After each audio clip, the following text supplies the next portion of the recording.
Hi friends and welcome to super taste. இன்றைக்கி நம்ம tea கடையிலலாம் பார்க்கும்போது சமோசா நல்லா டேஸ்டியாக செய்வாங்க. அந்த சமோசாவை இப்போ எப்படி செய்யலான்னு பார்க்கலாம் வாங்க. 1 கிலோ மைதா, தேவையான அளவு உப்பு, கொஞ்சம் தண்ணி சேர்த்து கரைச்சிக்கலாம். ஒரு 6 ஸ்பூன் அளவுக்கு எண்ணெய் நல்லா கை விட்டு கலந்து விட்டுக்கலாம். எண்ணெய் மாவும் மிக்ஸ் ஆகிற அளவுக்கு கலந்து விட்டுக்கலாம். உப்பு போட்டு தண்ணி கலந்து வச்சுருக்கோம்ல, அந்த தண்ணியை சேர்த்து கிளறி விட்டுக்கலாம்.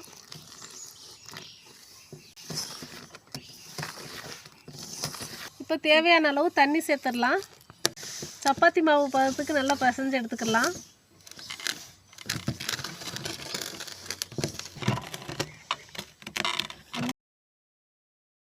நல்லா பிசைஞ்சாச்சு. ஒரு சப்பாத்தி மாவு பதத்துக்கு நல்லா பிசைஞ்சு எடுத்தாச்சு. பாருங்கள், கையில் ஒட்டவே இல்லை, நல்லா சாஃப்டாக இருக்குது. கொஞ்சமாக எண்ணெய் ஊற்றி மேலே தடவிடலாம்.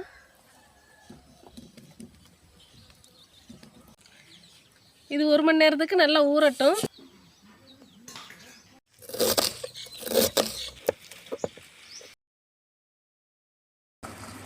அரை கிலோ பட்டாணியை நைட்டு ஃபுல்லாக ஊற வச்சு காலையில் உப்பு போட்டு வேக வச்சு எடுத்துக்கிட்டேன். குக்கரில் வேக வச்சு என்ன 3லேருந்து 4 விசில் விடுங்க, அப்போ தான் நல்லா வேகும். 4 பெரிய சைஸ் வெங்காயம் சின்ன சின்னதாக கட் பண்ணி எடுத்துக்கிட்டேன். 4 பெரிய சைஸ் உருளைக்கிழங்க உப்பு போட்டு வேக வச்சு சின்ன சின்னதாக கட் பண்ணி வச்சுருக்கேன். ஸ்டவ் ஆன் பண்ணிவிட்டு ஒரு கடாயை அடுப்பில் வச்சுட்டு தேவையான அளவு எண்ணெய் ஊற்றிக்கிடலாம். சோம்பு 1 ஸ்பூன், கருவேப்பிலை சிறிதளவு,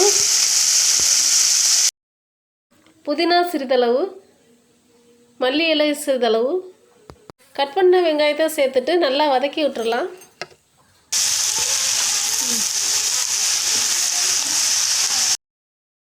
வெங்காயம் நல்லா பொன்னிறமாக வதங்கிருச்சு. இந்த ஸ்டேஜில் வேக வச்ச பட்டாணியை சேர்த்துட்டு கட் பண்ண உருளைக்கிழங்கையும் இதில் சேர்த்துடலாம். 2 ஸ்பூன் இஞ்சி பூண்டு பேஸ்ட், 1.5 ஸ்பூன் மிளகாய் பொடி, கரம் மசாலா 1 ஸ்பூன்,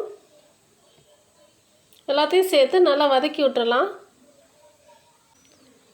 தேவையான அளவு உப்பு சேர்த்து நல்லா வதக்கி விட்டுட்டு ஒரு 5 நிமிஷம் வரைக்கும் மூடி போட்டு மூடி வச்சிடலாம்.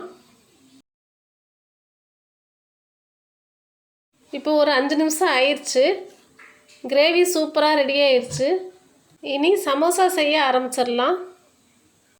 மாவு 1 மணி நேரம் ஊறினதுனால நல்லா சாஃப்டாகிடுச்சு. மாவை இன்னொரு டைம் நல்லா பிசைஞ்சு எடுத்துட்டு சின்ன சின்ன உருண்டைகளாக பிடிச்சி எடுத்துடலாம்.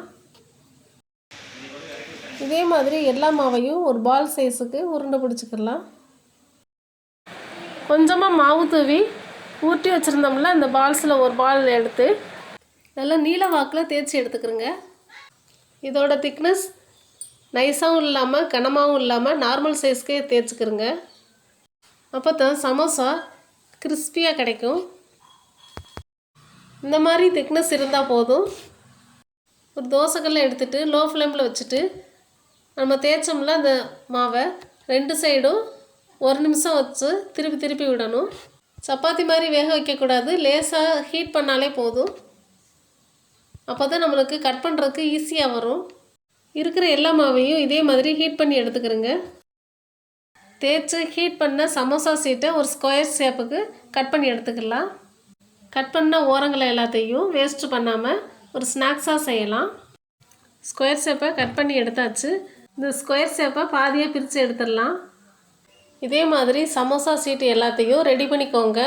நெக்ஸ்ட்டு மைதா மாவை ஒரு பேஸ்ட் மாதிரி ரெடி பண்ணிக்கலாம். ஒரு பவுலில் கொஞ்சமாக மைதா மாவு எடுத்துக்கிட்டு தேவையான அளவு தண்ணி சேர்த்து ஒரு கம் பதத்துக்கு ரெடி பண்ணிடலாம். ஃபஸ்ட்டு சமோசா சீட்டில் ஒரு பக்கமாக எடுத்து முக்கோண வடிவமாக மடித்து விட்டுக்கலாம்.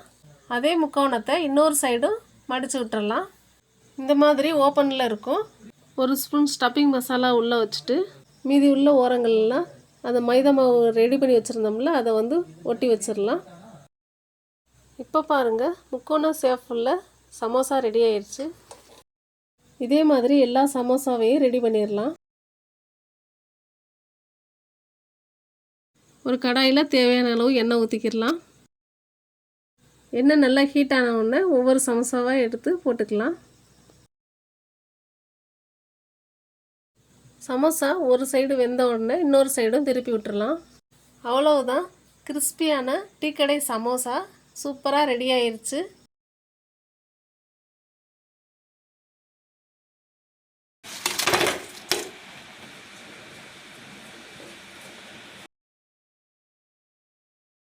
டீக்கடை சமோசா மொறு சமோசா ரெடி ஆயிருச்சு. இப்போ வாங்க சாப்பிடலாம். இப்போ பாருங்க,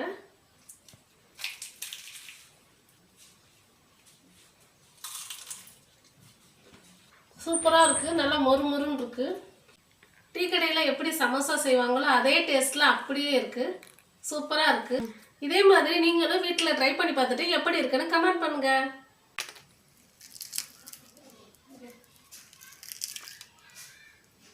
இந்த வீடியோ உங்களுக்கு பிடிச்சிருந்தா லைக் பண்ணுங்க, ஷேர் பண்ணுங்க, கமெண்ட் பண்ணுங்க. மறக்காம நம்ம சேனலை சப்ஸ்கிரைப் பண்ண மறந்துடாதீங்க. மீண்டும் அடுத்த வீடியோவில் சந்திப்போம். நன்றி, வணக்கம்.